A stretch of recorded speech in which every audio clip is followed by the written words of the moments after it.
இப்ப நம்ம கையில போன் இருக்கு, நமக்கு பிடிச்ச பாட்டை போட்டு கேட்டுக்கிறோம். ஆனா 90கள்ல எல்லா வீடுகளையுமே ரொமான்ஸ் இசை கேட்கும். ஏன்னா டியூனிங் அப்படி இருந்துச்சு. அந்த டியூன் போட கீபோர்ட் பிளேயரா ரொமான்ஸர் கூட இருந்தது ஹாரிஸ். ஹாரிஸ் மாம்ஸ் ரொமான்ஸர் கூட ஜீன்ஸ் படைப்பா வரைக்குமே கீபோர்ட் பிளேயரா இருந்திருக்காரு. அப்புறம் 2001ல மியூசிக் டைரக்டர் அவதாரம் எடுத்தாரு மின்னலேல.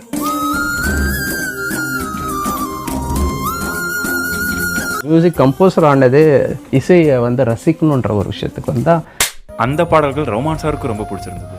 எனக்கு அந்த வசீகரம் பிடிக்கும். ஸோ 2000ல இருந்து உங்க கோல்டன் பீரியட்னே சொல்லலாம். மாத்தி ஹிட்ஸ் கொடுத்துட்டு இருந்தாங்க. அதுல நம்ம ரஹ்மான் சார் 2009ல ஆஸ்கர் வாங்கிட்டு வந்தாரு. அந்த விஷயம் ஹாரிஸ் சாருக்கு ரொம்ப மகிழ்ச்சியா இருந்தது. நான் அதிகப்படியா சந்தோஷப்பட்டது அவர் ஆஸ்கார் எடுத்த அன்னைக்கு தான்.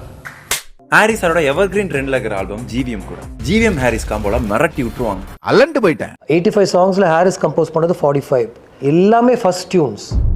ஜிவிஎம் அவரோட ஃபர்ஸ்ட் 5 ஃபிலிமே ஹாரிஸ் சார் கூட தான் பண்ணிருப்பாரு. 2010ல தான் ரஹ்மான் சார் கிட்ட போயிருப்பாரு விடிவிக்காக. அப்போ ஸ்டூடியோல ரஹ்மான் சார் சொன்னது, ஃபர்ஸ்ட் கம்போசிஷன்ல உட்காரும்போது அவர் ஹாரிஸ் பத்தி மட்டும் தான் பேசினார். இவங்க 2 பேருக்குள்ளேயும் நல்ல நட்பு, ஒரு அண்டர்ஸ்டாண்டிங் இருக்கு. இந்த லெஜெண்டரி மியூசிக் டைரக்டர்ஸ் நமக்கு வேற ஜானர்ல குவாலிட்டி மியூசிக் மேஜிக்கலா கொடுத்தாங்க. அதனாலதான் மியூசிக் இப்போ வரைக்கும் நின்னு பேசுது.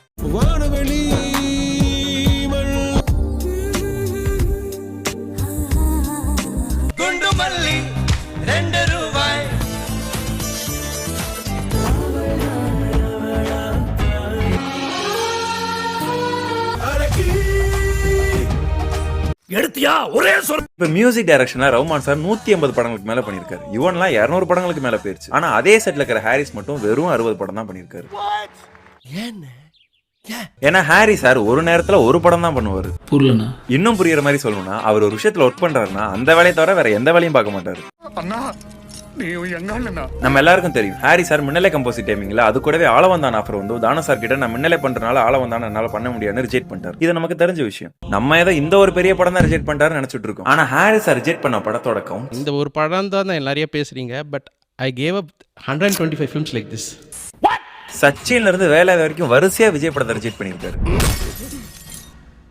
மோஸ்ட்லி அவர் ரிஜெக்ட் பண்ண படங்கள் எல்லாமே ரொம்ப பெரிய படமா தான் இருந்திருக்கு. தன்னுடைய கொள்கைக்கு ஒத்து வரலன்னா அது எவ்வளவு பெரிய ரெமினரேஷன் கொடுத்தா கூட படத்தை வேணான்னு. அப்படி அவர் வேண்டாம் என்று சொன்ன படம் தான் தசாவதாரம். அவர் ரெஃப்யூஸ் பண்ணாரு. Yes god is one reasons for it. இதுல கொள்கைன்னு வாலி சார் சொல்றது அவர் ஒரு நேரத்துல ஒரு படம் தான் பண்ணுவாருன்றத. பெரிய ஆக்ஷன் ஃபிலிம் வரும்போது கூடயே ஒரு லவ் ஃபிலிம் வரும். அந்த ஆக்ஷன் ஃபிலிம் பெரிய ஹீரோ இருப்பார், இது ஒரு புது ஹீரோ இருப்பார். பட் என்னால் ஒன்று தான் எடுத்துக்க முடியும் போது ட்ரஸ்ட் மீன் அந்த பெரிய ஹீரோ படத்தை விட்டுட்டு நான் இந்த படத்தை பண்ணுவேன். அவர் ஏன் இப்படி பண்றாருன்னா, ஹாரிஸ் சார் கிட்ட எந்த பட கமிட்மெண்ட்டும் இல்லாம ஒரே ஒரு படம் மட்டும் பண்றாருன்னா ரொம்ப பீஸ்ஃபுல்லா ஃபுல் ஃபோக்கஸோட என்ஜாய் பண்ணி அந்த சாங் பண்ண முடியும். அப்போ அதோட ரிசல்ட் ரொம்ப சிறப்பா இருக்கும். இப்போ விஜய் சாரோட 10 படம் ரிஜெக்ட் பண்ணாலும் 11வது படம் தான் நண்பன். அந்த படத்தோட மியூசிக் குவாலிட்டி எங்க இருக்கு?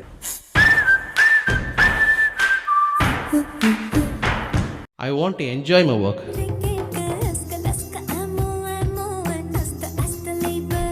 பாக்குற வேலை ரொம்ப ப்ரெஷரா இருக்க கூடாதுன்னு ஹாரிஸ் சார் பேட்டர்ன் இருக்கு. Creation is enjoy. இங்கே ஒரு பாட்டு, அப்புறம் அங்கே ஒன்றுத்தர், அப்புறம் இவர் கீழே வெயிட் பண்ணிட்டு இருக்கார் சார், மேலே ஒருத்தர் வெயிட் பண்ணிட்டு இருக்கார். ஐயோ அது பனிஷ்மெண்ட் ஆகிடும். ஆனா அந்த பனிஷ்மெண்ட்டே ரஹ்மான் சார் ரொம்ப என்ஜாய் பண்ணி பண்ணுவார். ஏன்னா ரஹ்மான் சார் ஒர்க்கிங் ஸ்டைல் பேட்டர்னே ஒரே நேரத்தில் மல்டிபிள் ப்ராஜெக்ட்ஸ் பண்ணுவார். What's a word use? Multitasking. ஒரு ஜீனியஸ் இந்த விஷயத்துல நான் பார்த்தது வந்து ரஹ்மான் சார். ஹோல் டே ஒரு பாட்டுல இருக்காரு. அப்படியே போட்டு ஒரு படிக்கட்டு ஏறி மேல போனா மேல் ஸ்டுடியோ போவாரு. பாத்தீங்கன்னா ஒரு ஹிந்தி படத்துக்கு இருக்கும். கம்ப்ளீட்டா வேற ஜான்ரா, வேற டேஸ்ட். கீழே வந்து இந்த பாட்டு முடிஞ்சோடனே ஃபோல்டரை க்ளோஸ் பண்ணி திடீர்னு ஒரு ஃபோல்டர் ஓபன் பண்ணா இஸ்ரேலி சிங்கருக்கு ஒரு அரபிக் ஆல்பம் ஒன்று பண்ணிட்டு இருக்காரு வச்சுக்கோங்க. He will just get into it. அவ்வளவுதான். ஒரு ரீல் சூப்பரா வாசிச்சுவாரு. கரெக்டா தான் இருக்கான்னு நம்ம 2 hours கழிச்சு கேட்பாங்க. அந்த 2 hours வேற ஒர்க்கு போயிடுவாரு. அதுக்குள்ளே நான் பிரிச்சிங்க அப்படிங்கிறேன். மல்டிபிள் சாங்ஸ் ஒரே நேரத்தில் ஒர்க் பண்ணாலும் அந்த சாங்கோட குவாலிட்டி பீக். ரஹ்மான் சார் பண்ண இசையில ரஹ்மான் சாருக்கே பிடிச்ச பாடல் எதுன்னு அவர்கிட்ட கேட்டா அவர்கிட்ட இருந்து வர பதில். நீங்க அண்மையில இசையமைத்ததுல நீங்க ரொம்ப விரும்புகிற லைத்து செய்த இசையமைப்பு இது? நீங்களே கேட்குற ஒரு ஏஆர் ரஹ்மான் பாட்டு என்னவா இருக்கும்?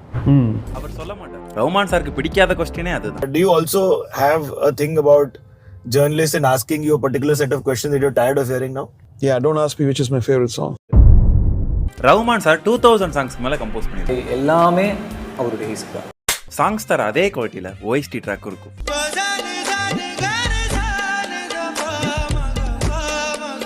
சாங்ஸோட பேக்ரவுண்ட் ஸ்கோர் தான் கஷ்டம். ஒரு படத்துல 5 பாட்டு தான் இருக்கும், ஆனா அதே படத்துல பேக்ரவுண்ட் ஸ்கோர் மட்டும் 25 இருக்கும். எல்லாமே வேற வேற டியூன்ல போடும். ரஹ்மான் சார் பண்ண மாஸ்டர் பீஸ் ட்ராக்னா எந்திரன் கிளைமேக்ஸ்ல பல ரோபோக்கள் சேர்ந்து ஒரு மிகப்பெரிய ரோபோவா உருவெடுக்கும். அந்த காட்சியை Shankar sir multiple technology use பண்ணி VFXல பயங்கரமா செதுக்கி இருப்பாரு. அந்த பிரம்மாண்டத்துக்கு மேல ரஹ்மான் சார் ட்ராக் கொடுத்தாரு. அந்த கம்போசிங்ல ரஹ்மான் சார் எவ்வளவு பேக்ரவுண்ட் ஸ்கோர் வாச்சாலும் அந்த சீனோட உட்காரல. ஜஸ்ட் அந்த ஒரு ட்ராக்காக ரஹ்மான் சார் 3 இடத்துல ஒர்க் பண்ணாங்க. ரோபோ பேக்ரவுண்ட் மியூசிக் வந்து 3 இடத்துல நடக்குது. ஒன்று வந்து லண்டன்ல, அப்புறம் ஒன்று வந்து சென்னையில், ஒன்று பாம்பேல. 100 பேருக்கு மேல ஒர்க் பண்ணி 20 பேருக்கு மேல அந்த ட்ராக்கை மிக்ஸ் பண்ணி அவர் கிடைச்ச result.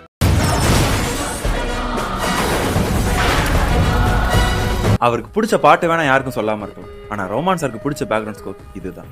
That's one of my favorite portions in the background score.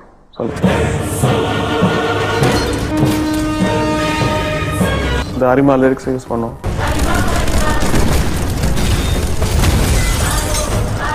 ஒரு நாளைக்கு 2 hour தான் தூங்குறோம்.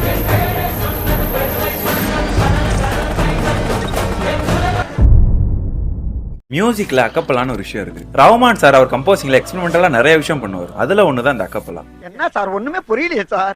அக்கப்பலான மியூசிக் இன்ஸ்ட்ருமெண்ட் எதுவுமே யூஸ் பண்ணாம மனிதர்கள் குரலை வச்சு மட்டுமே சாங் கம்போஸ் பண்றது. அது இந்தியாவிலே முதல் முறையா ரஹ்மான் சார் தான் பண்ணாரு. அந்த பாடல் 93ல வந்த திருடா திருடா படத்துல வர ராசாத்தி பாடல்.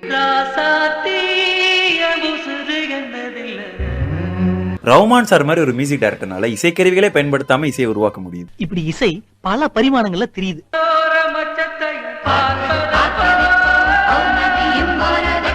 ரஹ்மான் சார் எக்ஸ்பெரிமெண்டலா நிறைய சாங் கம்போஸ் பண்றாருன்னா ஹாரிஸ் ஆட்டுக்கிற தனித்துவம் சவுண்டி.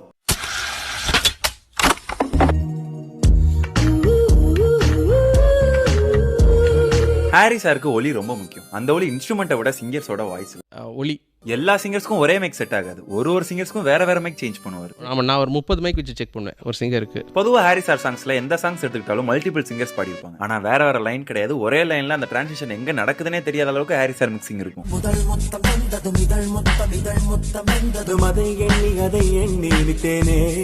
அதே மாதிரி அநேக நாத்தாடி சாங்ல மேல் போர்ஷனே ரொம்ப கம்மியா தான் இருக்கும். அதுக்கு மொத்தம் 3 சிங்கர்ஸ் பாடியிருப்பாங்க. அதுல 2 வார்த்தைக்கு ஒரு சிங்கர்ஸ்னு மாத்தி மாத்தி போட்டிருப்பாரு. சிங்கர் திப்பு பாடிட்டு இருக்கப்ப வெறும் 2 வார்த்தை மட்டும் தனுஷ் பாடியிருப்பாரு.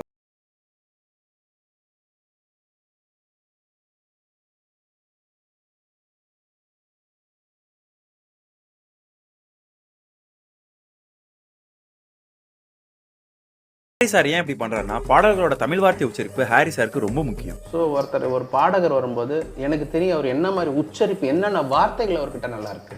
எல்லாமே நல்லா இருக்கும். பட் சம்டைம்ஸ் எனக்கு வந்து ஒரு 18 வரி நல்லா இருக்கும், 2 வரி மட்டும் நான் நினைச்ச மாதிரி வந்திருக்காது. Okay, it's not inability of the singer, range of the சிங்கர்னு ஒன்று இருக்கு. அவங்களோட குரல் இல்லாமல் வேற ஒரு குரலுக்கு போயிடுவாங்க. ஓகே, இவரால் முடியாத குரல் ரேஞ்சுக்கு இன்னொருத்தருக்கு அங்கே தான் ஆரம்பிக்கும் ரேஞ்சு. ஸோ நான் அவரை வச்சு நான் அந்த இடத்த மட்டும் பேட்ச் பண்ணுவேன்.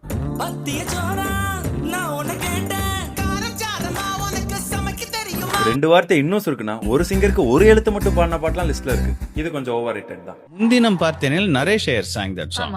அதுக்கு முன்னால் நான் தான் பாடினேன். சல்லடை கண்ணாக நெஞ்சமும் புண்ணான தே தே மட்டும் என் வாய்ஸ் இருக்கும். சல்லடை கண்ணாக நெஞ்சமும் புண்ணானதே. இந்த வீடியோ எடிட்டிங்ல நிறைய போர்ஷன் கட் ஆயிடுச்சு. ரஹ்மான் சார், ஹாரிஸ் மாம்ஸ் உங்க 2 பேருக்குமே தனித்தனி வீடியோ போடணும். ஆனா அதுல யார ஃபர்ஸ்ட் குக் பண்ணலான்றத கமெண்ட் பண்ணுங்க. அதை நாங்க கவுண்ட் பண்ணி யாரு அதிகமா இருக்கோ 6K லைக் வந்த உடனே அப்லோட் ஆகும்.